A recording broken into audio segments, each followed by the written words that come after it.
네, 한밤중에 아이가 아파서 응급실에 가려 해도 소아과 전문의가 상주하는 병원이 없어서 몇 시간씩 헤매는 문제, 이틀 전에 짚어드렸는데요.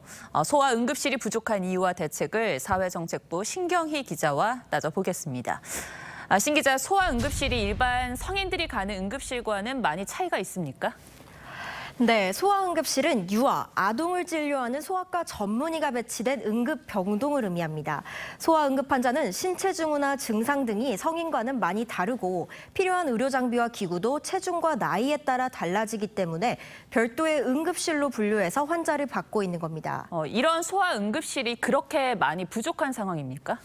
네, 보건복지부가 공개하고 있는 소아응급실 현황을 살펴보겠습니다. 네. 서울에서 응급의료기관으로 등록된 곳은 50곳인데 이 가운데 소아응급실이 있는 병원은 20곳밖에 없습니다. 40%만 소아응급 환자를 진료할 수 있다는 얘기입니다. 지방으로 갈수록 상황은 더욱 악화됩니다. 부산은 8곳, 울산과 세종, 충북의 경우 단 한 곳뿐입니다. 네. 전국적으로 보면 약 20%에 불과합니다.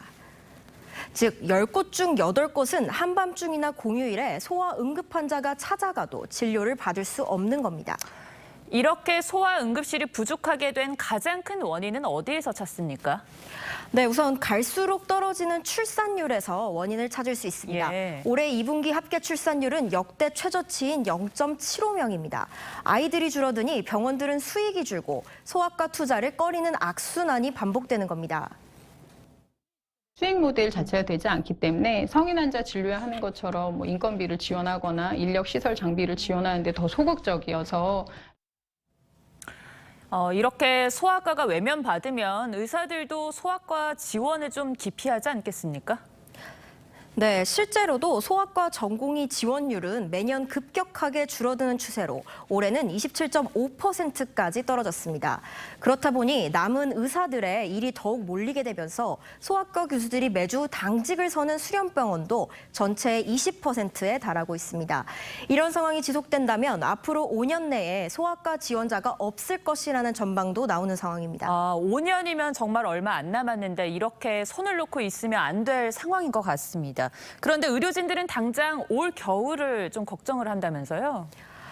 네, 올겨울은 예년보다 빠른 독감 유행에 더해서 영유아층에선 수족구가 퍼지는 등 벌써 멀티데믹 조짐이 있는데요. 질병청 설명 들어보시겠습니다.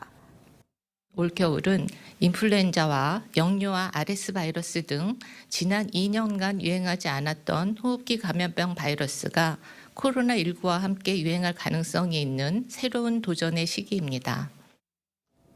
네, 호흡기 질환에 취약한 소아 환자들이 한밤중에 응급실을 찾을 확률이 높아질 수 있다는 얘기입니다. 아이들이 안 아프기만을 바랄 수도 없는 노릇이고 이제는 해법을 찾아야겠죠. 어떤 대책들이 좀 논의되고 있습니까? 네, 우선 일정 규모 이상의 병원에 소아 응급병원 설치를 의무화를 추진해야 한다는 지적입니다. 관련 법안이 국회에서 발의됐다 2년 전 무산된 바 있는데 지금이라도 챙겨야 한다는 거죠. 또 현재 11곳에 불과한 소아 전문 응급센터도 관련 요건을 완화해서라도 늘려야 한다는 주장도 나옵니다. 하루아침에 해결될 문제는 아니지만 더 이상 시간을 지체해서는 안 될 것 같습니다. 신 기자 잘 들었습니다.